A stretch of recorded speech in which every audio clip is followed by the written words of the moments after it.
Thank you so much for joining me. So we have Tiffani. Give us kind of the backstory of how you got involved in the stay-at-home daughter movement. Well, it was kind of like a frog slowly boiling in water, where you just slowly get into more conservative doctrines. And a lot of that came about through the homeschool movement. I was very interested in homeschooling because in my mind, I needed to protect my kids from worldly doctrine. So I began to read a lot of books.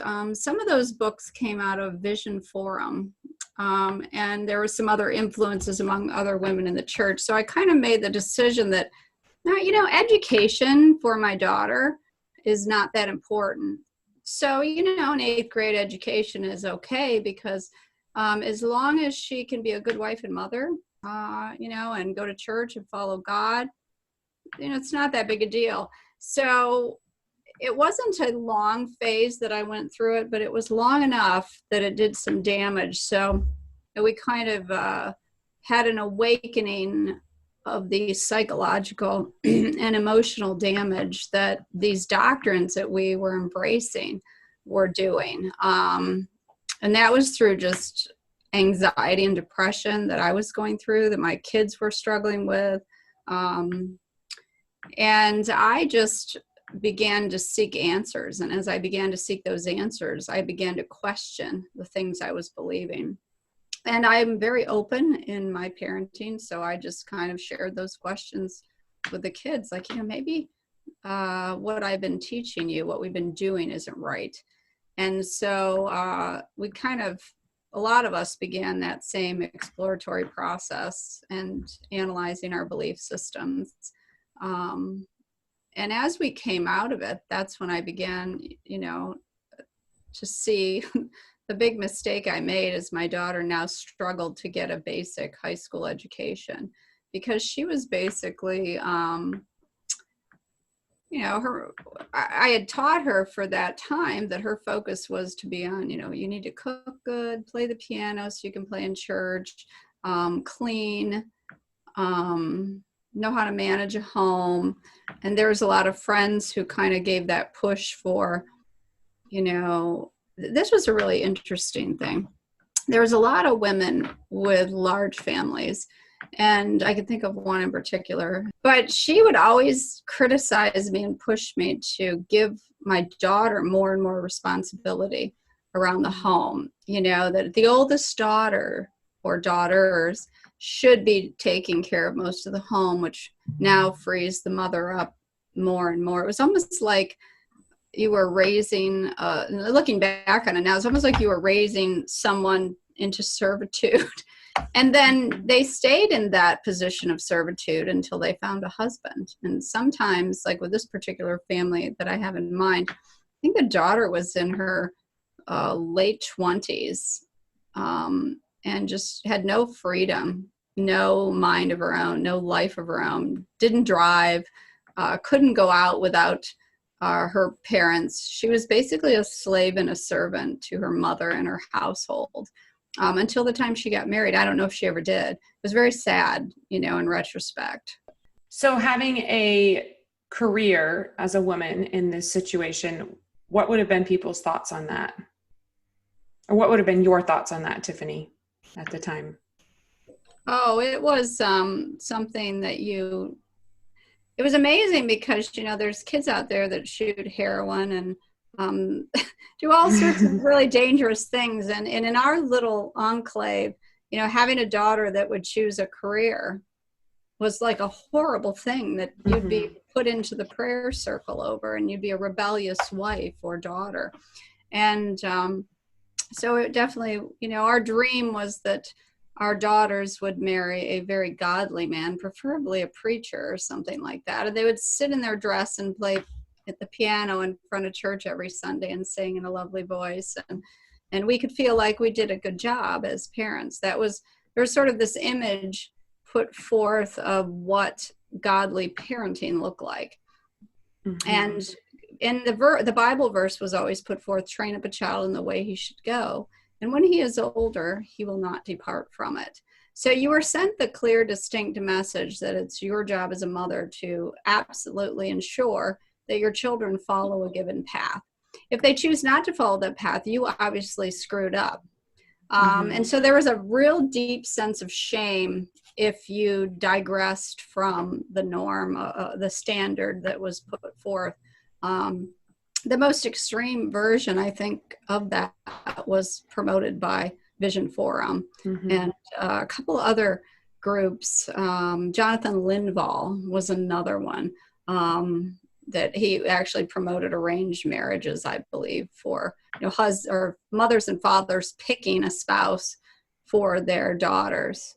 And they were sort of a strange lot. They would appear at homeschool conventions with his teenage daughters, like 15 and 16, carrying baby dolls, because he sort of infantilized. Yeah, it was odd.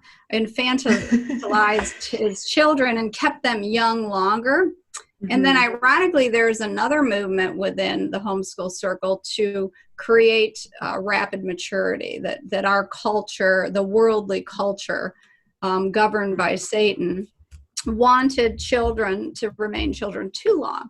So you were, instructed to not allow your children to engage in childish foolishness. And you were told stories of the 1800s when 8-year-olds went off to battle and managed homes, and how during biblical times girls married at 14 and 15.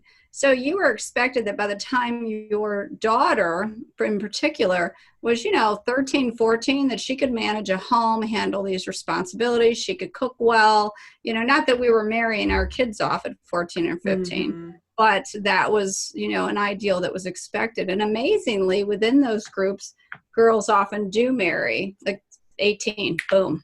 You know what I mean? And they don't even have the chance to experience a young adult life. And, it wouldn't be your goal to have them get an apartment and learn to be independent or manage bills. That's a man's job. You need a man to take care of you. Your role and job is to serve a man. So if you don't end up marrying, that can be quite devastating, because now you're stuck in your father's home and you're 40 years old. And then that was supposed to be God's will, and you were to accept it. So moving out, even when you get, mid 20s, upper 20s into your 30s, was not allowed. No, that would be a real sign of rebellion. So would there have been some careers, because talking to different people, it seems like sometimes like piano teaching was okay, maybe midwifery was okay. Would there have been some careers that would have been okay to pursue as a woman? And if so, what would have those been? I think the two you mentioned, definitely. They would always be done in the home and under the authority of the husband. And it was absolutely forbidden to go outside the home and be under the authority of another man. That would be a very bad thing to do. So working outside the home would be considered, you have a boss who's a man, now you're under his authority and not under your husband or father's authority? Was that kind of the thinking behind that? Yeah, that would be absolutely forbidden. You should not be under the authority of any other man. Now, it really depends on, we went to various churches. So most of the involvement in the movement for us was not due to a particular congregation. None of the congregations probably embraced it as fully as people within the homeschool movement. So, you'd go to these homeschool gatherings and meetings, you'd hang out with other homeschool families, and they all had these varying degrees of conservativeness. And the more conservative a family was, the more they kind of wanted to pull you into that level of conservatism, because they were the most godly. I mean, that's how they viewed it. And so they would sort of try to mentor and pull along other families, especially the older women. So it wasn't so much a church as it was that homeschool movement, the books we were reading. And then within that arena, there were people who held to various different positions. All of these positions were supposed to be designed and determined by the patriarchal leadership of the home. But I can tell you, most of the cases, it was women who led the family into a lot of these stay-at-home daughter movements. That's that's an interesting observation, because the whole thing that's taught is that women are supposed to be basically under men, under their father, under their husbands. But you're saying it was actually almost the women that were promoting that. Do you know why? In my case, I think it was, I come from a background. I didn't come from a church background. I came from a background where, my mom is an alcoholic. I wasn't happy with the way I was raised. I had struggles as a result. So I'm thinking as I'm entering parenting, I don't know what the hell I'm doing. I would have been much better off if I just would have winged it than read all the books that I read, and just led me more and more into conservatives. And you just didn't trust yourself. Mm-hmm. You didn't trust your own wisdom or guidance. You didn't trust yourself to interpret the Bible. And then you were taught as a woman, you should definitely not trust yourself because you are incapable of making decisions. You need a man's leadership. So at that point, you begin to long for that sort of leadership. And if it's not being provided, you can become a real nag. I think I was. It's like, I want my husband to be what this book says husband should be. And he's not. So I should shame him and make him feel terrible in a subtle sort of way, or just by letting him know, in some way, shape, or form, hey, I'm reading this book and, hint, hint, hint, you're not measuring up. You know what I mean? So, so I think some of it was fueled by the desire of women to have that kind of leadership, to be the kind of mother that they wanted to be, to have that godly home that they think is going to produce godly children. One of the things that I've found through interviewing people is a lot of times people who are kind of into this thought process, they will also have pretty strict standards when it comes to dress. Sometimes women just wearing dresses, no pants allowed. What was your guys' experience with that? Well, this brings up an interesting point because one of the things I really object to now in retrospect is the whole idea that women are responsible for a man's sexual desires and drive. So we are responsible in their eyes to dress in such a way as not to elicit any lust. That's what they called it. So it caused a couple problems. The first one is that for young people who have emerging hormones and they're developing, for the young men to have any sort of sexual desire was absolutely sinful. For a woman, it was even sinful in the stay-at-home daughters movement for you to even emotionally like a boy. Like one of the most traumatic things I remember from my daughter was that she came to the realization that she liked a boy. And this was traumatic. Oh my God, I'm not supposed to like anyone. I'm supposed to be emotionally pure and not have any emotions until it's my husband. And I'm, my father approves of my husband. And then I'm able to now release emotion towards him. Well, this is not realistic. This is not human nature. This is not physiology. It's not the way the brain works. So you pathologized normal behavior and then sent the message that women are supposed to don themselves in a certain way to avoid arousing any sexual desire in men. And this is why, in my opinion, within these movements, anywhere, the level of purity that is required is so high that it creates so much guilt and shame that it ends up driving sexually deviant behaviors. Now, obviously, you're not a part of this anymore, but how was that process of, what was it that made you say something's off here? My own personal misery. Okay, so that was the catalyst. I would, if I had remained in that movement, I would have cracked. Hmm.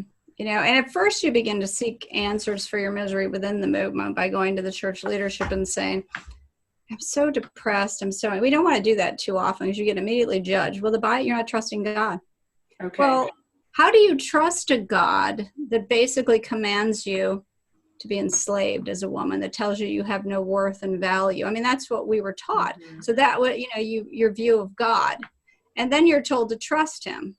Okay. That's like asking a child to trust an abusive father and then criticizing them when they don't. Mm-hmm. So that's exactly what occurred.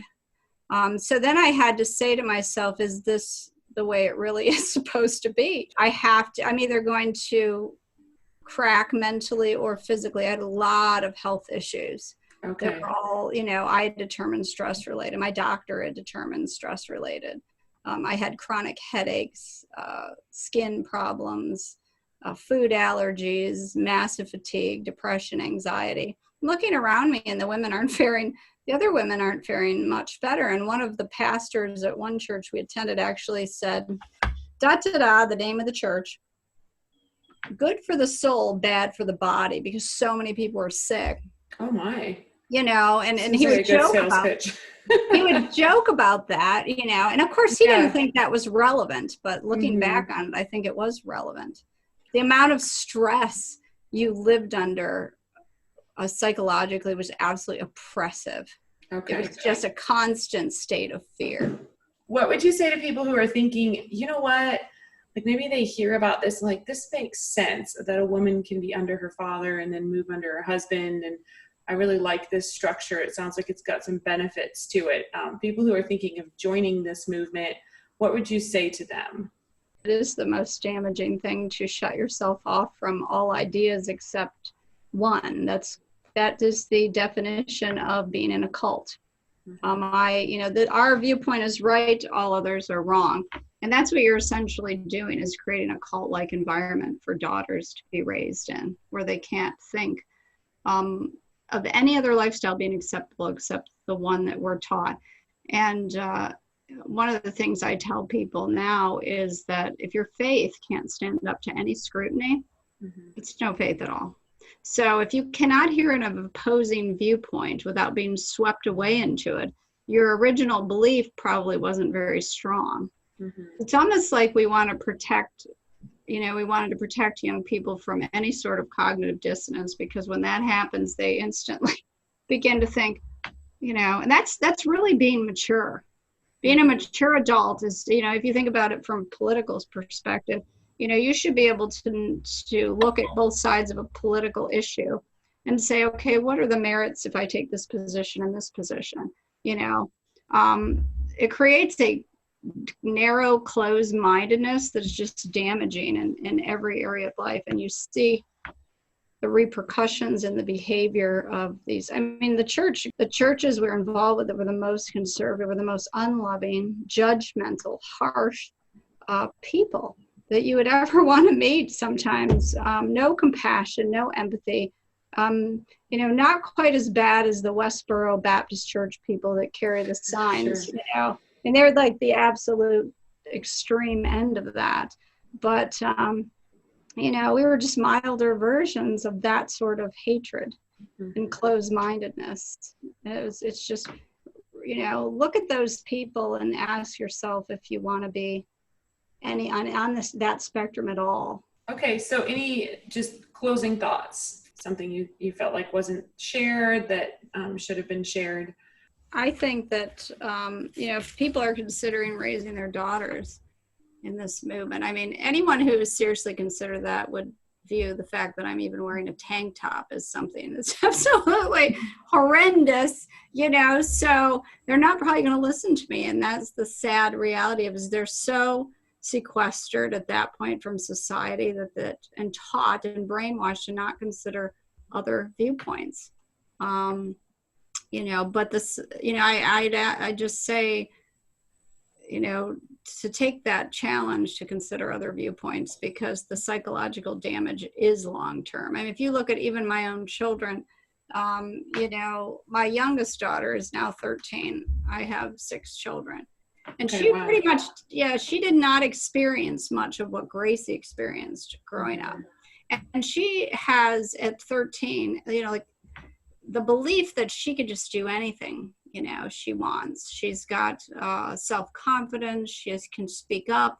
She's very happy and free because she's had a normal childhood. I mean, she got to be a kid. She didn't have to be an adult at 8, and I think she has a lot of healthy views, of life, and she's not burdened down with fear and shame. And essentially what you put in your brain when you're listening to sermons, when you're going to church, when you're teaching and reading about these things, you're training your brain to think a certain way. And then as an adult, it's not that easy to throw that off, so you're doing considerable damage, and I say not that easy, not to be discouraging, because you can learn to think differently, obviously, but why do that to yourself in the first place? Why, shut yourself off from opposing ideas? I mean, I guess I know why. I know why it's done. It's fear. It is very reactionary response. I don't want my daughter on heroin. I don't want my daughter pregnant at 14. So my response is to hide her away from the world. But she's never been challenged. How do you know a young lady is strong enough to resist heroin and becoming pregnant at 14 if you hide her away in her house like a prisoner? Her faith has never been challenged. Her mental fortitude is never challenged. How can you be sure you believe a position if you've never considered another position? You can't. You just assume, because at some point, they're going to hear these things, whether you try to hide them away or not. And when they do, they won't know how to handle it. What if that husband that you marry your daughter off to ends up being a monster? I can tell you what happens because I have a lot of them in my support group. They endure years of abuse because of the fact that they're just a woman and they're to submit, and their husband has been put in authority over them by God. So that's an extreme example of what can happen. To daughters raised with this mentality. They grow up to become mothers, and then they do significant damage in their homes if they're setting the example for their daughter that this is how women and girls are supposed to be treated, that you're inferior, that you are incapable of making decisions, that you can't think for yourself, that your worth and value is tied to your ability to make your husband happy. These are dangerous ideas that puts the locus of control outside of yourself and on other people, and ties unrealistic standards to your role as a woman in this world. Does immense amount of damage, that takes years of undoing. So, our perspective, if you're going to choose faith in God, if you're going to choose church, it should not be motivated by fear. You should not become more fearful, more anxious, because you've made that decision.